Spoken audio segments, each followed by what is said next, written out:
पिछले एपिसोड में आपने देखा कि शिवी ने जेपी को तीर मारकर नीचे गिरा दिया और फिर जेपी और ब्रावो के सामने आकर खड़ी हो गई। ये देखकर ब्रावो के होश उड़ गए। अब आगे। ब्रावो शिवी को देखकर थोड़ा सहम गया और उसने घबराते हुए जेपी से कहा, मेरे पास बंदूक है, क्या मैं इस पर गोली चला दूं? हमें पहले यहाँ से निकलना होगा, लेकिन वो हमारे पीछे आएगी। इस तीर की वजह से काफी दर्द हो रहा है।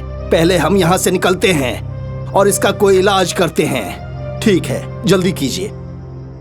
जेपी और ब्रावो नदी की तरफ जाने लगे। तभी उनके पीछे पीछे शिवी भी चलने लगी। जेपी ने नदी के किनारे बैठकर हाथ से तीर निकाला और खून को पानी से साफ करने लगा। शिवी खामोशी के साथ ये सब कुछ देख रही थी। बहुत शिद्दत का दर्द हो रहा है। मैं तो कहता हूँ जनाब जेपी कि हमें यहाँ से फौरन निकलना चाहिए। ये बहुत खतरनाक जगह है। हम यहाँ से कैसे महफूज निकल पाएंगे? हम यहाँ डॉक्यूमेंट्री फिल्म बनाने आए हैं और उसके लिए हमें हीरोइन भी मिल गई है। ये कोई हीरोइन नहीं, बल्कि हिंदी फिल्म के विलेन से भी खतरनाक विलेन है। मैं तो कहता हूँ अभी इसे खत्म करके हम वापस दिल्ली चलते हैं। ओह ब्रेवो, तुम इतना क्यों डरते हो? अरे भाई, ये इनका कल्चर है। ये लोग जंगलों से और अपने पुराने रीति रिवाजों से बहुत मोहब्बत करते हैं। तो फिर बाहर से आने वालों को ऐसे मारते क्यों हैं? यही तो मोहब्बत है, क्योंकि ये खतरा महसूस करते हैं कि कोई बाहर से आकर इनके जरायों पर कब्जा ना कर ले। ऐसी कैसी मोहब्बत कि किसी का भी खून बहा दें? जंगलों में इन्होंने खून ही देखा है। तुम साइकोलॉजिस्ट हो, तुम ही ये सब समझ सकते हो। मैं तो बस ये सलाह ही दे सकता हूँ कि वापस लौट चलते हैं। आगे तुम्हारी मर्जी। कुछ तो है इस लड़की में जो इसे औरों से मुख्तलिफ बनाता है। तभी जेपी की नजर दूर खड़ी शिवी पर पड़ी, जो बड़े गौर से उन दोनों को देख रही थी। लेकिन उसके चेहरे से साफ पता चल रहा था कि उसे इन दोनों की जबान समझ में नहीं आ रही है। शिवी ने अपनी जुबान में भी कुछ कहा, लेकिन जेपी और ब्रावो को ज्यादा कुछ समझ नहीं आया। शिवी वापस कमान पर तीर लगाकर जेपी और ब्रावो की तरफ बढ़ने लगी। देखो, वो वापस निशाना लगाने के लिए इधर ही आ रही है। वो जो कुछ भी कर रही है उसे खामोशी के साथ देखते रहो। वो मारने आ रही है। मैं उसे अभी खत्म कर देता हूँ। अपना पिस्टल बैग में रखो और चुपचाप उस लड़की के अनुसार चलो। शिवी जैसे ही तीर लेकर आगे बढ़ी, दोनों हाथ ऊपर करके खड़े हो गए। शिवी ने उन्हें अपने आगे चलने का इशारा किया। जेपी और ब्रावो दोनों शिवी के आगे आगे चलने लगे।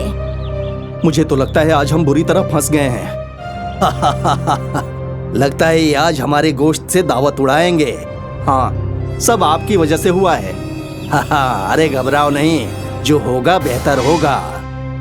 जंगल में ही एक आदिवासी भुल्लू रहता था। भुल्लू पढ़ा लिखा था और वह दिल्ली जाकर आ चुका था, क्योंकि जंगल ने उसको वापस अपनी तरफ मुतवज्जा कर लिया था। भुल्लू खाने की तलाश में अपनी झोपड़ी से बाहर आया था। तभी उसने शिवी को देखा। शिवी, इन लोगों को लेकर कहाँ जा रही हो? मुझे तो ये शहर से आए हुए लगते हैं और आज शिवी इनको खत्म कर देगी। मुझे इनसे बात करनी होगी। ये लोग कौन हैं और इन्हें लेकर कहाँ जा रही हो? ये हमारे दुश्मन हैं। ये हमारे जंगल को बर्बाद करने के लिए आए हैं। तुमने इनसे बात की? मुझे इनकी जुबान समझ नहीं आती, लेकिन इनकी बातचीत को सुनकर मुझे समझ में आ गया कि ये हमारे दुश्मन हैं। मैं इनसे एक बार बात करने की कोशिश करता हूँ। शिवी भुल्लू की बात मान गई और भुल्लू ने जेपी और ब्रावो से बात करने की कोशिश की। आदाब, मेरा नाम भुल्लू है।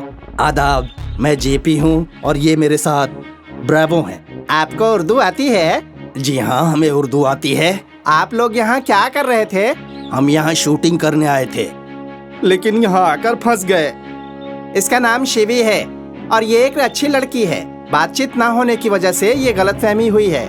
यहाँ के लोग पढ़ते नहीं हैं। इतना मौका ही नहीं मिलता। मैं तो एक बार यहाँ से रास्ता भटककर दूर निकल गया था और फिर मैंने बाहर की दुनिया देखी। शिवी के बारे में कुछ बताइए। भुल्लू कुछ बोल पाता, लेकिन उससे पहले ही शिवी ने उसे रोक दिया और पूछा, कौन है ये लोग? भुल्लू ने उसकी जुबान में दोनों का परिचय दिया और शिवी के बारे में जेपी और ब्रावो को बताया। जनाब जेपी, अगर आप सच में यहाँ काम करना चाहते हैं तो आपको यहाँ की जबान सीखनी होगी। मुझे बहुत शौक है, इसलिए मैं जरूर सीखूंगा। जनाब जेपी, आपकी बांह से ज्यादा खून बह रहा है। हाँ, अगर शिवी हमें छोड़ दे तो इसका कुछ इलाज किया जाए। क्या तकलीफ है आपको? आइए, मेरे पास इसकी दवाई है, ये अभी ठीक हो जाएगा। बुल्लू जेबी की बाह पर एक दवाई लगाता है और शिवी दोनों से माफी मांगती है और दोनों को अपने घर चलने का दावत देती है। शिवी बहुत अच्छी है, आज हम इसके घर मेहमान हैं। तुम तो एकदम से बदल गए। चलो अच्छा है। शिवी का निशाना अचूक है, ये तीरंदाजी में माहिर है। वाह, लेकिन क्या आप जानते हैं कि ये एक खेल है जिससे जिंदगी में अपने मुल्क के लिए बहुत कुछ किया जा सकता है। हम आदिवासी लोग हैं, हमें इस बारे में कोई जानकारी नहीं। लेकिन मैं शिवी की मदद करूंगा और इसे यहाँ से निकाल कर ले जाऊंगा। ये मुमकिन नहीं है, क्योंकि यहाँ के लोग बाहर की दुनिया से वाकिफ नहीं हैं और ना किसी को यहाँ से जाने देते हैं।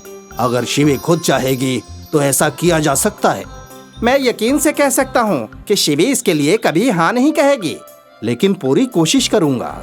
हम इसके बारे में कल बात करेंगे। आज आप शिवी के मेहमान हैं। जेबी और ब्रावो शिवी के साथ साथ चलने लगते हैं। शिवी उनसे इशारों में बात करने की कोशिश करती है। तीनों चल ही रहे होते हैं कि तभी कुछ आदिवासी लोग घेरा बनाकर उनके चारों तरफ खड़े हो जाते हैं। ये देखकर तीनों डर जाते हैं। कहानी जारी रहेगी। जयंत सेठ ने अपनी जिंदगी में बहुत रुपया कमाया था। वो बहुत बड़े रईस थे। उनकी कई फैक्ट्रीज थी और बंगले भी थे, पर अब वो बीमार थे और उन्होंने बिस्तर पकड़ लिया था। जयंत सेठ की देखभाल उनका पुराना नौकर मदन कर रहा था। सेठ जी, जैसा आपने कहा था मैंने वकील साहब को बोल दिया है। आप अपनी सारी जायदाद अपने बड़े बेटे अजय के नाम कर रहे हैं। सिर्फ वो जंगल वाली झोपड़ी विजय के नाम होगी। ठीक है, लेकिन सेठ जी, आप तो अजय बाबा को बेहतर तरीके से जानते हैं। फिर भी आपने अपनी सारी जायदाद अजय बाबा के नाम कर दी और निहायती भले आदमी विजय बाबा को वो मामूली सी झोपड़ी दी। ऐसा क्यों सेठ जी? मैं जानता हूँ कि अजय कितना नीच है। वो जायदाद के लिए अपने छोटे भाई के साथ कुछ भी कर सकता है, इसीलिए मैंने अपनी सारी जायदाद उसके नाम कर दी। इससे मेरा छोटा बेटा बच जाएगा। लेकिन छोटे बाबा को गरीबी की जिंदगी गुजारनी पड़ेगी। नहीं मदन, ऐसा कुछ नहीं होगा। तुम बस देखते जाओ। मैं अपने सारे फैसले सोच समझकर ही लेता हूँ। जी मालिक। बस मेरे इंतकाल के बाद तुम विजय के साथ रहना। जी मालिक। कुछ महीनों बाद सेठ जी का इंतकाल हो गया। उनके इंतकाल के बाद वकील साहब घर आए। सेठ जी ने अपनी सारी जायदाद अपने बड़े बेटे अजय के नाम कर दी है और विजय, तुम्हारे नाम उन्होंने जंगल की एक मामूली सी झोपड़ी की है। अरे वाह, मुझे इस बात का इल्म नहीं था कि मेरे अब्बू मेरे से इतनी मोहब्बत करते थे। मैं तो ये सोच रहा था कि मैं जायदाद में कैसे ज्यादा हिस्सा लूं। अच्छा हुआ सारी जायदाद खुद ही मेरी हो गई है। मुझे जायदाद का कोई लालच नहीं है। अब्बा ने जो झोपड़ी मुझे दी है मैं उसी में खुश रहूंगा। भाईजान, मैं चलता हूँ। हाँ हाँ हाँ, ठीक है, जाओ। विजय अपने बंगले को छोड़कर निकल ही रहा था कि अजय बाबा, मैं भी विजय बाबा के साथ ही जाना चाहता हूँ। तो वहाँ मामूली सी झोपड़ी में क्या करेगा? मुझे सेठ जी ने हुक्म दिया था कि मैं विजय बाबा के साथ ही चला जाऊँ। अच्छा ठीक है, जा, तुझे जाना है, जा। विजय और मदन काका जंगल की ओर चल पड़े। जंगल के बीच उन्हें एक झोपड़ी नजर आई। ना मालूम सेठ जी ने ऐसा क्यों किया। एक बेटे को इतनी सारी जायदाद और दूसरे को बस ये छोटी सी झोपड़ी। काका, आप परेशान मत होइए। अब्बा ने ये फैसला सोच समझ कर ही लिया होगा। देखते हैं बेटा। दोनों उस झोपड़ी के पास पहुँचे। विजय ने जैसे ही झोपड़ी के अंदर कदम रखा तो वो चौंक गया। काका, काका। जब मदन झोपड़ी के अंदर दाखिल हुआ तो उसकी भी आंखें फटी की फटी रह गई। वो झोपड़ी अंदर से एक आलीशान महल था। बाहर से भले ही वो एक मामूली सी दिखने वाली झोपड़ी हो, पर अंदर से वो राजमहल थी। या खुदा, मैंने कहा था ना, अब्बा ने फैसला सोच समझकर ही लिया होगा। जी, मालिक का कहा अब समझ में आया मुझे। दोनों हैरान होकर हवेली का कोना कोना देखने लगे। अंदर एक बड़ा सा सिंहासन भी था। यहाँ तो एक सिंहासन भी है। हाँ विजय बाबा, बैठकर दिखाओ जरा कैसे लगते हो। विजय उस सिंहासन पर बैठ जाता है। ये तो एकदम राजाओं जैसा सिंहासन है।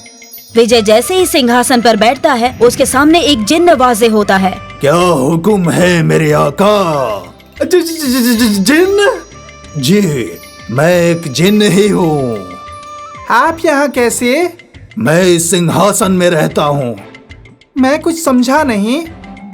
आज से करीब 45 साल पहले तुम्हारे अब्बू जयंत सेठ की एक कबाड़ी की दुकान थी। उस वक्त वो उसी झोपड़ी में रहा करते थे। तब एक रोज एक दूर का कारोबारी सेठ जी को ये सिंहासन बेचकर चला गया।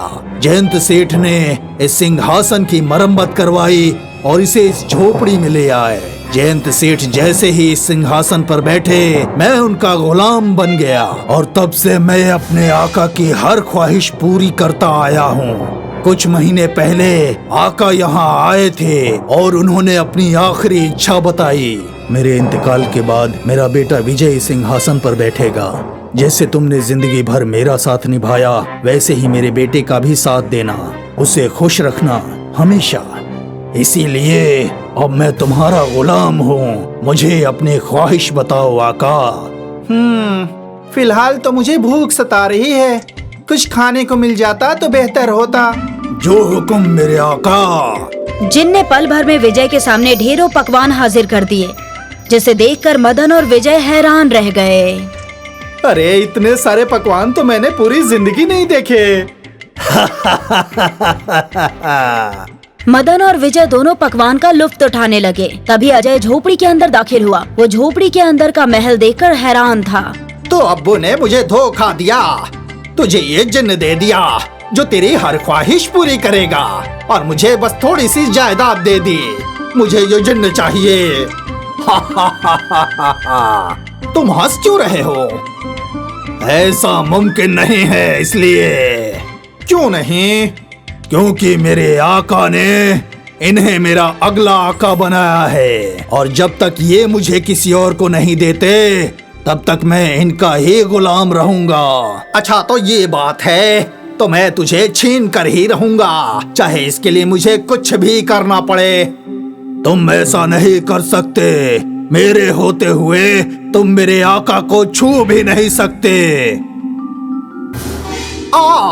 मेरी कमर, मेरी कमर।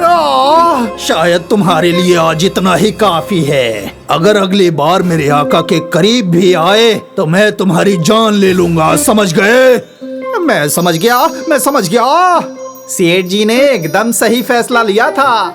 वो ये सब पहले से जानते थे। हाँ। उस दिन के बाद विजय और मदन दोनों अपनी जादुई झोपड़ी में खुश थे, क्योंकि ना उन्हें अब किसी बात की फिक्र थी और ना ही कोई डर।